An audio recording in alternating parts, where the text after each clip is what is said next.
రాబోయే రోజుల్లో స్థానిక సంస్థల ఎన్నికలు కూడా సిద్ధమవుతా ఉన్నాం. ఈ ఈ కోణం నుంచి మనం చూసినప్పుడు ప్రతి ఒక్కరికి ఒక అవకాశం కల్పించే విధంగా, ఎక్కడైతే స్థానికంగా నాయకత్వం ఉందో ఆ నాయకత్వాన్ని బలోపేతం చేసే విధంగా ఇక్కడ ఒక మాట మాత్రమే మీకు మీ దృష్టికి తీసుకొస్తున్నాను. ఎందుకంటే ఉదయం నుంచి చాలామంది నన్ను ఫోన్లు చేసి అడిగారు, ఒక పత్రికా వార్తలు వచ్చినాయని.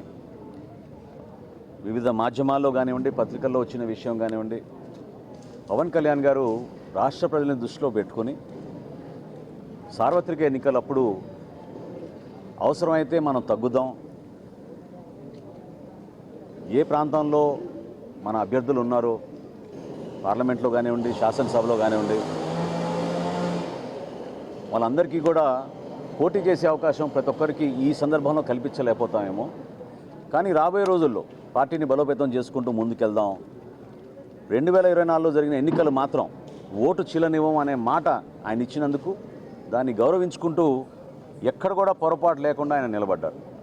సో కూటమిలో మేము 4 అడుగులు వెనకేసినా కూడా అది కూటమిలు బలపరచడానికి ఎన్డీఏ భాగస్వాములుగా మేము ఒక బాధ్యతతోటి ముందుకెళ్ళాం తప్ప, అది ఈ రోజున కూడా స్థానిక సంస్థల్లో అదే రీతిలో ముందుకెళ్తున్నాను అనుకోవడం అది పొరపాటు. కాబట్టి జనసేన పార్టీలో ఉన్న మా నాయకులు, కార్యకర్తలు వివిధ ప్రాంతాల్లో మేము పర్యటించినప్పుడు వాళ్ళందరికీ కూడా రాబోయే రోజుల్లో కూడా మీకు పోటీ చేసే అవకాశం కల్పించడానికి కోసం తప్పకుండా మీ నాయకత్వం బలోపేతం అయ్యేటట్టు మీరు క్షేత్రస్థాయిలో పర్యటించండి, నిలబడండి. పవన్ కళ్యాణ్ గారు కోరేది కూడా ఒకటే, యువత ముందుకు రావాలి, మహిళలు ముందుకు రావాలి, రాజకీయంగా అందరికీ మనం చక్కటి అవకాశం కల్పించాలి. అటువంటి అద్భుతమైన ఒక వేదిక కష్టపడి జనసేన పార్టీ నిర్మాణం చేసినప్పటి నుంచి కూడా ప్రజల పక్షాన్ని నిలబడి పోరాటం చేస్తూనే ఉన్నారు. కాబట్టి అప్పుడు వర్తించిన ఫార్ములా ఈరోజు కూడా వర్తిస్తుందనే వార్త ఈరోజు వచ్చింది. అది కరెక్ట్ కాదు. మొన్ననే మాకు ఎన్డీఏ సమన్వయం చేసుకుంటూ మీటింగ్ చేసుకున్నాం. సో రాబోయే రోజుల్లో మన బలబలాలని బట్టి, మన నాయకత్వాన్ని బట్టి, ఏ మున్సిపాలిటీలో, ఏ జిల్లాలో ఎక్కడ మనకి నాయకత్వం బాగా ఉందో వివిధ పార్టీని సమన్వయపరుచుకుంటూ Telugu Desam party, Janasena party, Bharatiya Janata party 3 కూడా ఒక బాధ్యతతోటి క్షేత్రస్థాయిలో నిలబడిన నాయకత్వాన్ని గౌరవించుకుంటూ వాళ్ళకి అవకాశాలు కల్పించుకుంటూ తీసుకెళ్లాల్సిన అవసరం ఖచ్చితంగా ఉంటుంది.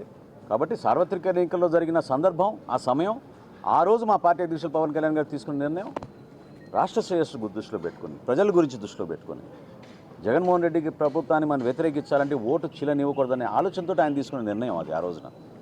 ఈ రోజున తప్పకుండా క్షేత్రస్థాయిలో మనం పర్యటిస్తున్నప్పుడు జనసేన పార్టీ నాయకుల, కార్యకర్తల ఆవేదనలు, వివిధ పార్టీల ఆవేదన కూడా మనం అర్థం చేసుకుని మన బలాబలాలను చెక్ చేసుకొని ప్రొఫెషనల్ రీతిలో నాయకత్వాన్ని పెంచుకునే విధంగా, ప్రజలకి మరింత చొరవగా మనం పనిచేసుకునే విధంగా, అభివృద్ధి కార్యక్రమాలు ఎక్కడ కూడా వెనకడుగు వేయకుండా స్పెషల్ ఫండ్స్ కూడా క్రియేట్ చేస్తామని మన ముఖ్యమంత్రి గారు చెప్పారు. ప్రతి నియోజకవర్గంలో, ప్రతి మున్సిపాలిటీలో కూడా